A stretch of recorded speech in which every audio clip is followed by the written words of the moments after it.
Et salut à tous, ici Yann Darwin, finance et investissement mais pas chiant sur cette chaîne tu connais. Aujourd'hui, parlons peu, parlons bien, parlons du métier de marchand de biens et ça rime.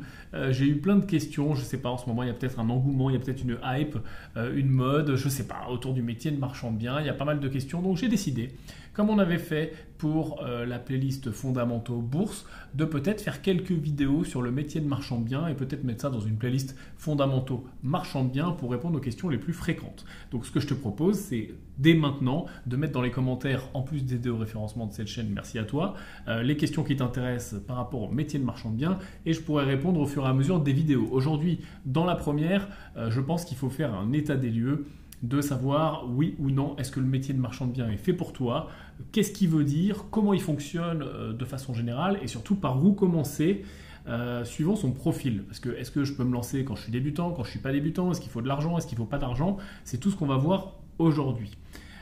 Juste avant qu'on commence, tu le sais peut-être, avec Green Bull Campus, on a un programme d'accompagnement pour le marchand de biens et de formation, mais pas que de formation, d'accompagnement, puisqu'il y a un accompagnement à vie avec un audit des dossiers, etc., etc. Et au sein de ce programme, il y a une partie formation. Ce que je te propose en cliquant sur le lien qui se trouve ici ou en dessous, c'est d'avoir accès à 2 heures gratuites, 2 heures d'initiation sur la partie formation de ce programme d'accompagnement. En tout cas, si tu voilà, t'es dans le doute peut-être de te lancer en tant que marchand, tu veux y voir un petit peu plus clair, etc.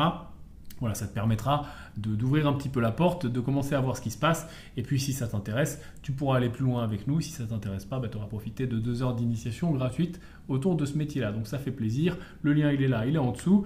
Tu as juste à cliquer et voilà, mettre ton email et tu as accès tout de suite à 2 heures de formation offerte. Maintenant, parlons peu, parlons bien, parlons du métier de marchand de biens. J'adore ma petite rime. J'ai 3-4 choses à voir avec toi. Déjà, dans quel ordre je me lance ? Est-ce qu'il faut des diplômes? Est-ce qu'il faut de l'argent? Est-ce qu'il faut des connaissances? Est-ce qu'il faut un petit peu de tout ça? Comment ça fonctionne? Et toutes les questions autour de tout ça, c'est-à-dire quels sont les cas les plus fréquents finalement? Quel est le profil du marchand de biens classique et qui peut se lancer? On va faire le tour. C'est parti. Ce que je te propose, c'est déjà de répondre à la première question, c'est-à-dire dans quel ordre? Dans quel ordre je me lance? Est-ce qu'il faut que je passe par la partie investisseur locatif? Est-ce que je peux me lancer direct? Est-ce qu'il me faut des connaissances? Est-ce qu'il me faut de l'argent? Est-ce qu'il me faut des diplômes? Alors, tiens, commençons par parler déjà, parlons déjà de diplôme, parce que ça sera la partie la plus facile. Est-ce que j'ai besoin de diplôme? Est-ce que j'ai besoin d'une carte professionnelle pour être marchand de biens? Alors, déjà, je peux te dire que non, ni diplôme, ni carte. Contrairement par exemple au métier d'agent immobilier, je ne parle pas du métier de mandataire, je parle bien du métier d'agent IMO, ou plein d'autres professions réglementées où il va falloir soit des diplômes minimum, soit des cartes professionnelles, soit des inscriptions dans des ordres, soit un petit peu de tout ça à mélanger. Le métier de marchand est une espèce d'exception au milieu des métiers réglementés de l'immobilier où tu vas pouvoir l'exercer sans rien. Alors c'est très bien d'un côté parce que tu ne vas pas te prendre la tête à mettre en place des formations, puis passer par la validation de tes connaissances, par un diplôme, puis passer par la préfecture pour avoir une carte, etc. Pas du tout. Du jour au lendemain, tu peux te lancer comme marchand de biens. Il va suffire tout simplement soit de te lancer en nom propre. Bon, on verra peut-être un petit peu plus tard que c'est pas du tout une bonne idée de faire ça. Mais bon, c'est une possibilité, en tout cas légale, c'est possible. Ou en société de marchand de biens, via plein de montages qu'on pourra aussi voir plus tard. Sociétés qu'on connaît, classiques, SARL, SAS, etc. Toutes les formes sociales possibles. Mais à partir du moment où tu vas te lancer, finalement, où tu vas te déclarer marchand de biens, mais ça passe par simplement ouvrir une société et puis ensuite opter pour des engagements de revente au moment de l'achat ou des engagements de construction. Donc ça va se passer vraiment très simplement. À partir de ce moment-là, ça y est, youpi, t'es marchand de biens. Alors c'est à double tranchant puisque c'est très simple. Du coup, même un enfant de 12 ans, finalement, pourrait y arriver s'il avait le droit d'acheter des biens immobiliers. Et du coup, c'est à double tranchant parce que c'est dangereux. Donc, c'est mon premier point. Attention, c'est très simple d'entrée, c'est très facile. Tu as vu de la lumière, tu peux te lancer comme marchand. Donc, c'est simple, c'est accessible. Mais d'un autre côté, attention, c'est dangereux. Et notamment, il y a tout un tas. Et si tu souscris à la petite formation gratuite que je te mets à disposition, tu verras qu'il y a tout un tas d'obligations. Parce que quand j'ai un statut professionnel, ça me donne des droits. ça me donne certains avantages, mais ça me donne également des obligations, notamment des obligations d'assurance, notamment des obligations vis-à-vis des tiers, des obligations de bonne déclaration, etc. Il y a tout un tas d'obligations qui viennent avec, qui peuvent m'emmener éventuellement jusqu'au tribunal, m'emmener à payer des amendes, m'emmener à réparer des dommages, m'emmener à donner tout un tas de garanties, des garanties décennales, des garanties biennales, etc., de parfait achèvement. Donc, je vais être considéré comme un professionnel de l'immobilier au même titre, par exemple, qu'un promoteur. Ça va être un petit peu le même niveau de professionnel de l'immobilier. Donc, t'imagines bien que ça vient forcément avec certains risques. Donc ça, c'est la première partie. Oui, j'ai pas besoin de diplôme, de carte, mais j'ai les responsabilités qui vont finalement avec une activité professionnelle. Ensuite, au niveau des connaissances, c'est pareil finalement. Oui, si tu me dis, est-ce que Yann, il me faut des connaissances pour me lancer en marchand, je vais te dire oui, il te faut vraiment énormément de connaissances. Pourquoi ? Parce que la fiscalité est très spéciale, notamment les régimes de TVA, mais pas que. Il y a énormément de petites choses à connaître. Les responsabilités sont énormes. Au niveau des déclarations, et je vais dire de tout ce qui est administratif, je vais tout regrouper, que ce soit les démarches d'urbanisme, permis de construire, déclaration préalable, les permis que tu peux avoir avec les concessionnaires, les demandes en tout cas que tu vas faire avec les concessionnaires, tous les travaux, etc. Et la technique finalement, c'est très important. Donc il y a énormément de connaissances à avoir.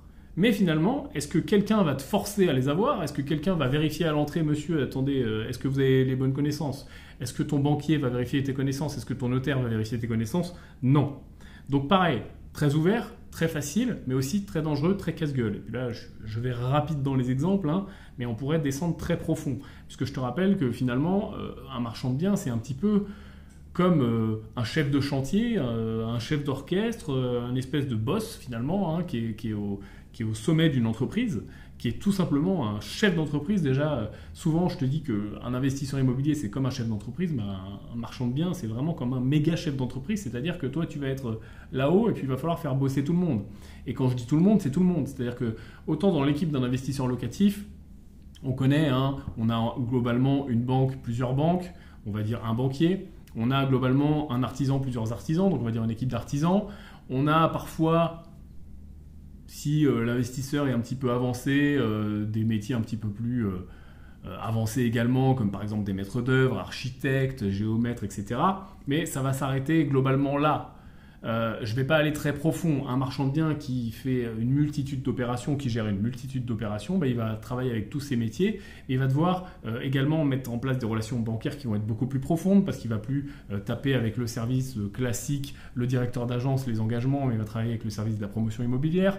Avec le géomètre, il va beaucoup plus travailler. Avec les architectes, il va beaucoup plus travailler. Et donc, s'il travaille beaucoup plus avec un volume d'affaires beaucoup plus important, forcément, il va devoir beaucoup plus suivre le travail de ces gens-là. Il va travailler beaucoup plus avec les notaires, et peut-être que quand tu débutes dans l'immobilier ou quand tu es investisseur locatif, travailler avec un notaire, tu subis un petit peu, disons que voilà, la parole du notaire, c'est la parole du notaire, tu lui fais confiance, c'est normal, c'est un professionnel. Quand tu es marchand, il va falloir vérifier plein de choses, et on le voit, et notamment on accompagne avec Green Bull beaucoup de clients marchands de biens, et on voit au quotidien, les notaires sont des personnes humaines constituées de bras, de jambes et de cerveau, et qui, comme n'importe quel humain, font des erreurs, soit parfois tout simplement par inadvertance ou par négligence ou par habitude tout simplement, où ils vont rester dans leur zone de confort, ou parce qu'ils n'ont pas vu une situation, ou parce que l'erreur est humaine tout simplement. Donc le marchand va vraiment être au sommet de cette équipe-là. Et cette équipe-là, parfois, c'est des gens bien plus expérimentés, bien plus intelligents que toi, mais malgré tout, c'est toi qui vas devoir les gérer. Donc tu n'as pas besoin de ces connaissances légalement, mais tu vas avoir besoin de les avoir. Donc tu vois, c'est un métier qui est très ouvert et où on voit du coup beaucoup, et j'en ai vu beaucoup, de gens qui se pètent un petit peu la gueule ou qui vont faire une opération et qui vont être dégoûtés parce qu'ils n'ont pas conscience avant d'arriver que voilà, il y a tout ça qui se met en place. Alors après, c'est pas non plus un discours complètement élitiste en disant voilà, c'est les meilleurs, les marchands de biens, etc. Il faut être le roi du monde. Pas du tout, il faut juste être conscient de tout ça. Le point suivant, ça va être l'argent. Pareil, l'argent, est-ce que j'ai besoin d'argent pour être marchand? Est-ce que j'ai besoin d'argent pour la banque, pour faire mes apports, pour me sécuriser, pour mes travaux, etc. Alors, la réponse, elle est toujours double dans ce métier. Et tu vas le voir, au fur et à mesure, tu vas le comprendre. De base, oui, j'ai besoin d'argent, puisque il est possible tout à fait d'emprunter en tant que marchand de biens. Il y a même des services, je te l'ai dit, spécifiques qui gèrent ça au niveau des banques. Mais qui dit activité professionnelle, dit considéré comme un professionnel, dit que voilà, le formalisme n'est pas du tout le même, la façon de monter les dossiers n'est pas les mêmes, les garanties et contre-garanties ne sont pas les mêmes, et les niveaux d'apport ne sont pas les mêmes non plus. Emprunter à 100-110% en marchand, c'est pas possible, ou alors ça va pas s'appeler comme ça va être un montage qui va être différent, et ça va vraiment pas être au début et pas pour tout le monde. D'une manière générale, ou en tout cas pour les gens qui se lancent, il va falloir de l'apport. Alors, soit de l'apport toi-même, soit de l'apport avec un ou plusieurs associés, ou avec une entreprise qui peut être associée, ou avec une holding, peu importe. Donc, de base, oui, il faut de l'argent. Et si je dois faire une grande généralité, je vais te dire qu'en tant que débutant, les banques vont te demander, pareil, suivant ton historique dans la banque, c'est sûr que si tu as déjà fait 7 immeubles avec une banque et qu'elle te connaît en tant qu'investisseur locatif et tout se passe bien depuis 10 ans et que tu arrives en tant que marchand, oui, tu vas changer de service, mais disons qu'il y a quand même une traçabilité qui va se mettre en place, qui est très différente que j'arrive de nulle part, puis tous mes biens sont dans une autre banque ou plusieurs autres banques et j'arrive, coucou. Mais si je dois faire une généralité, je vais dire qu'on va être entre 30 et 50% d'apport sur le bien. Ok ? Donc oui, il faut de l'apport et il faut de l'argent. Mais également non. Comme d'habitude, ce métier, il est bizarre.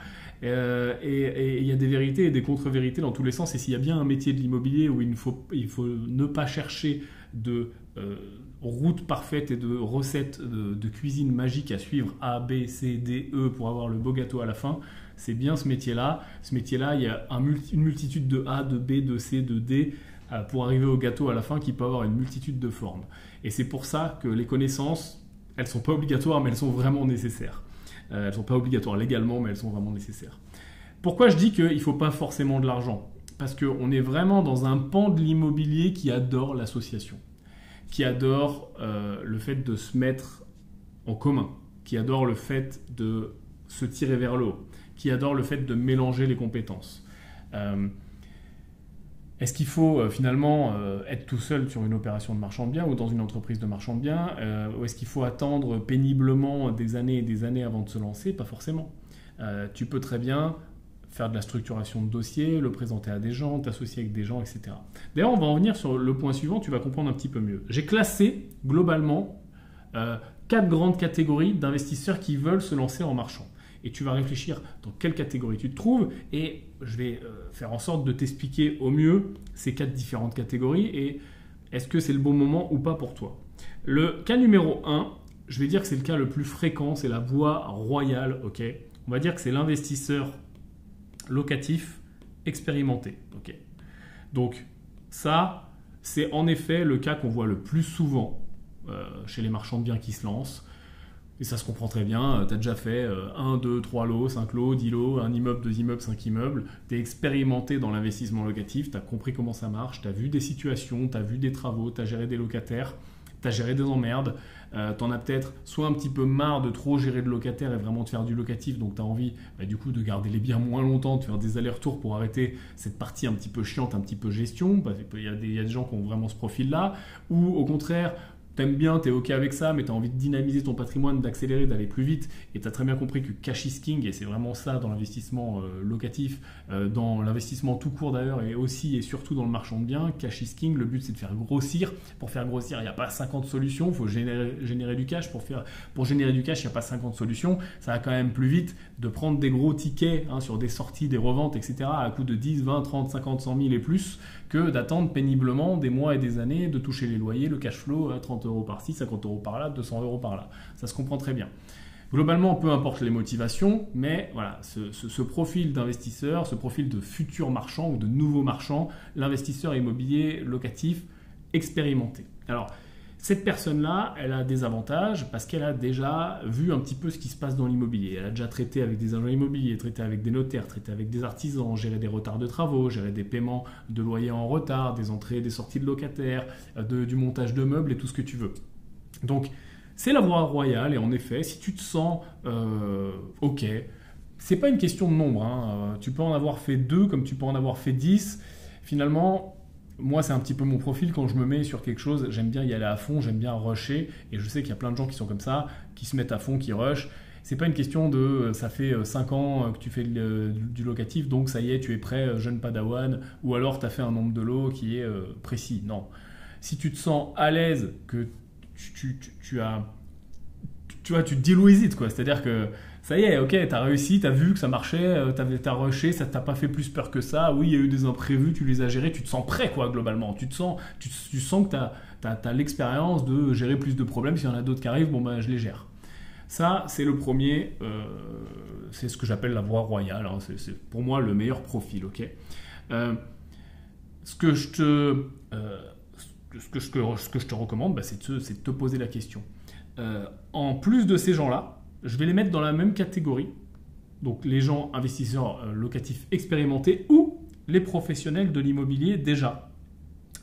Et par professionnel, j'entends professionnel au sens large, c'est-à-dire que je vais mettre tous les gens qui sont promoteurs ou qui bossent pour des promoteurs, les gens qui sont dans des métiers style métier de la construction, ou métier de la rénovation. Donc artisans, maîtres d'œuvre et tous les métiers qui tournent autour de tout ça. Et puis tous les métiers architectes, etc., etc. Tous les métiers qui touchent de près ou de loin, et bien sûr nos amis agents immobiliers ou mandataires, tous les métiers qui tournent de près ou de loin autour de l'IMO. Parce que globalement, pareil, tu as le même profil. Tu as géré des situations, tu en as vu, tu sais ce que c'est un plan, tu sais ce que c'est une entrée et une sortie de locataire, je pense au syndic d'immeuble également, etc. Voilà, pareil, tu know the shit, quoi. Ça y est, c'est bon, tu as compris la base, tu as envie de passer à plus loin, à plus gros, et pareil, les problèmes ne te font pas spécialement peur parce que tu le vois hein, quand tu commences à avoir de l'expérience, que ce soit en construction, en promotion, en mise en location, en gestion locative ou en investissement. Finalement, on ne fait que régler des problèmes, quoi. C'est globalement ça. Hein. L'immobilier, c'est faire coïncider des calendriers et régler des problèmes. Hein. Ah, le notaire, il n'est pas dispo. Ah, l'électricien, il doit commencer. C'est que ça. Donc, si tu es OK avec ça, c'est bon. Ça, c'était ma première catégorie. Catégorie numéro 2, c'est les personnes avec peu d'expérience. Donc, on va marquer expérience faible. Mais, réseau. Réseau / mentor.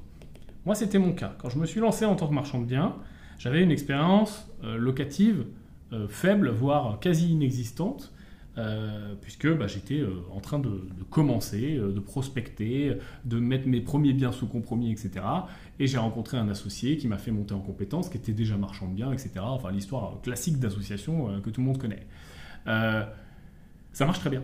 C'est-à-dire que tu n'es pas obligé de passer par la phase « je me fais ma propre expérience ». C'est bien sûr mieux, c'est bien sûr la voie pour moi royale et je l'ai mis avant, mais parfois dans la vie, se mettre un petit peu en danger, sortir de sa zone de confort et puis y aller à plusieurs, on gagne du temps. C'est-à-dire que tu télécharges les connaissances de l'autre, tu utilises les connaissances de l'autre et puis toi, tu vas apporter ta valeur ajoutée qui peut être totalement différente. L'autre, il peut être expérimenté en marchand de biens, en gestion de tout ça et avoir plus d'argent. Et puis toi, tu peux être expérimenté en travaux, en prospection, tu peux avoir du temps libre. Bref, tu peux toujours aider, apporter à quelqu'un qui va t'enseigner, quelqu'un qui va te tirer vers le haut, quelqu'un qui va t'accélérer, un mentor, peu importe.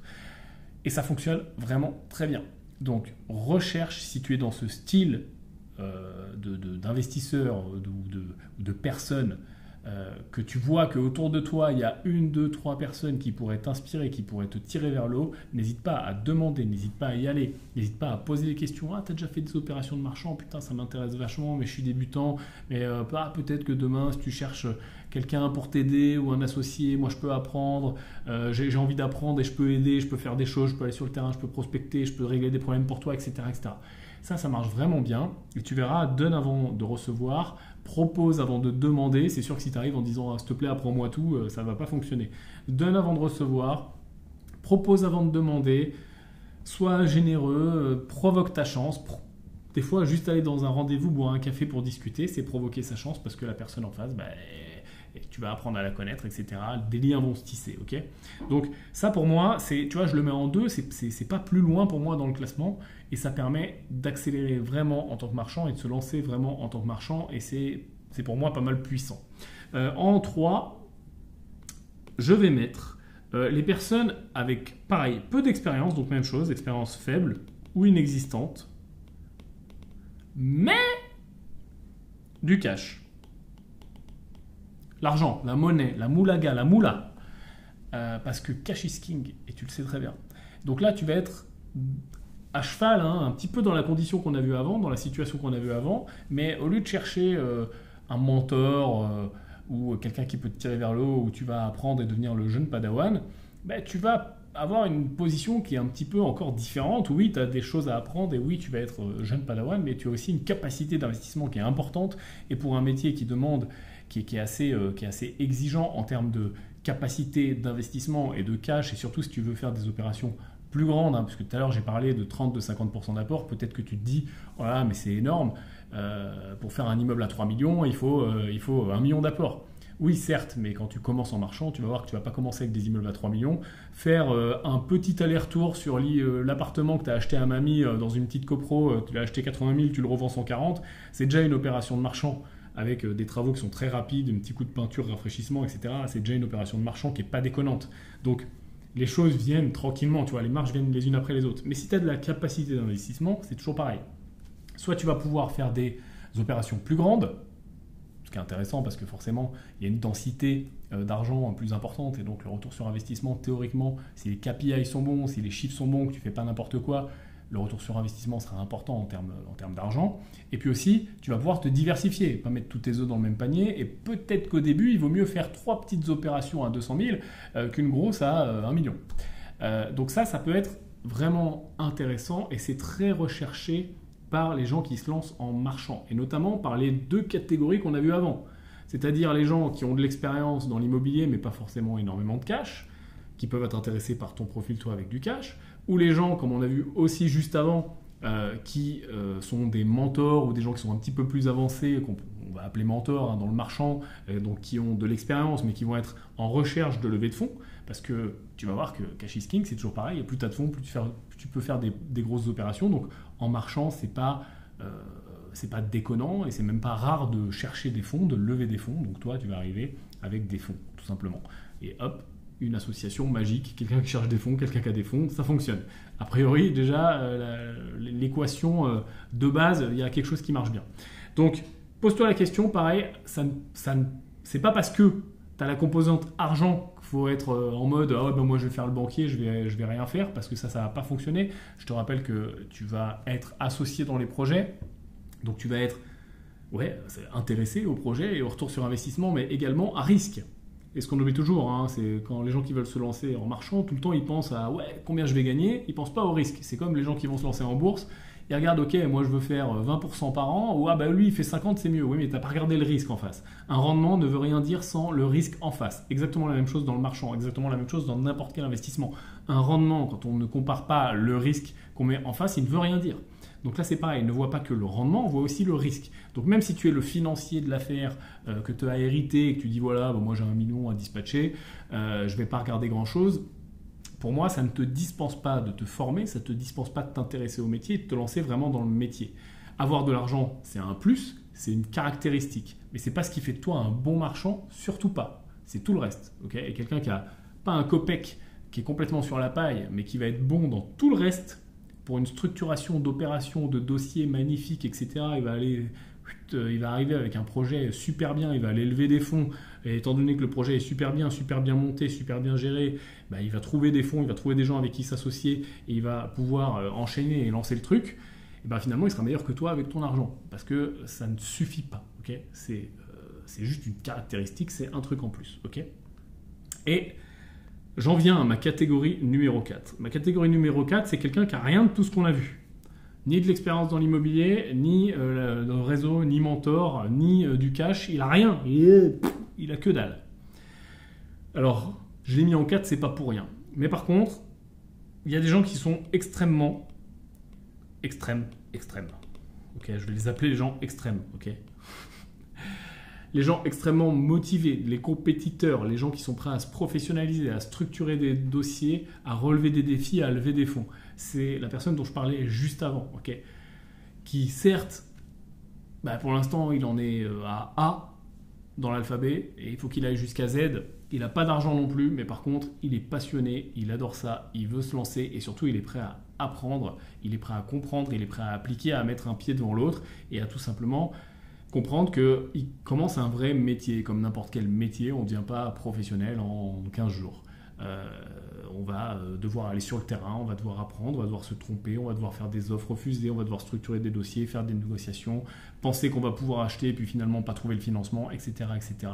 Mais il y a des gens comme ça, et je les vois notamment, et j'en ai vu certains dans le marchand, et moi-même j'étais un petit peu comme ça avec la composante mentor en plus, mais je pense que j'aurais pas eu de mentor finalement, j'aurais très rapidement fini également comme ça parce que j'ai un petit peu ce cerveau de prendre des risques, ce cerveau de chef d'entreprise. Et d'ailleurs, ça s'adresse vraiment aux gens qui ont cette composante-là, prise de risque, peut-être des gens qui sont plutôt jeunes, plutôt esprit chef d'entreprise, qui n'ont pas peur de prendre des risques, qui n'ont pas peur de se planter, puis si ça ne marche pas, je ferai autre chose, et qui voient ça vraiment comme une entreprise. J'ai envie de monter une entreprise, j'ai envie de monter un empire.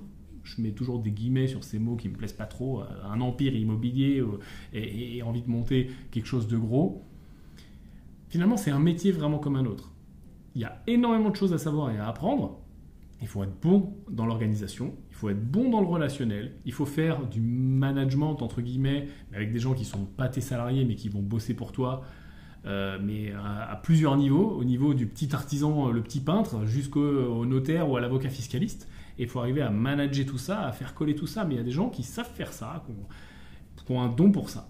Donc, si tu es dans cette catégorie, très énervé, très motivé, que le management ne te fait pas peur, que régler des problèmes ne te fait pas peur, que tu es bon dans l'organisation, dans le planning, dans le suivi des opérations, dans le suivi de projet, que tu es passionné par l'immobilier et que tu veux t'y tester et que tu as surtout très bien compris que tu vas basculer du côté professionnel avec des risques, mais qu'à côté de ça, tout ça est OK pour toi, c'est tout à fait possible de se lancer en tant que marchand parce que les blocages, et encore une fois, je l'ai mis en numéro 4 parce que je sais déjà que des gens vont s'insurger dans les commentaires, mais les blocages qu'on se met auprès de ce métier sont que des blocages qui sont tous surmontables. C'est-à-dire que les connaissances, elles s'apprennent, l'argent, il se trouve ou il se lève auprès d'investisseurs, les dossiers, ils se structurent. Enfin, il n'y a pas 50 000, voilà, tu vas faire coïncider des choses, mais le métier de marchand, si j'enlève tout le bruit qu'il y a autour et toutes les difficultés, ça consiste à bien acheter un bien immobilier. Parce qu'à partir du moment où il est bien acheté, sous le marché correct, etc. Mais quand je parle de bien acheté, je parle de tout ce qu'il y a autour, hein. Bien budgété, bien prévu les autorisations, bien anticipé. Mais finalement, une fois que tu as bien acheté, si tu as vraiment bien acheté, tu vas vendre mieux. Et voilà, j'ai fait un raccourci immense, mais on a fait le métier de marchand de biens, bien acheté, pour pouvoir revendre plus cher. Okay. Tout se joue sur les prix au mètre carré, tout se joue sur l'achat, tout se joue sur ces structurations de dossiers. Donc vraiment, cette catégorie numéro 4, c'est pas pour tout le monde, mais il y a certaines personnes qui se réfrènent au début, et moi c'était peut-être un petit peu mon cas, en me disant mais j'ai pas encore assez d'expérience pour commencer à faire ça, etc.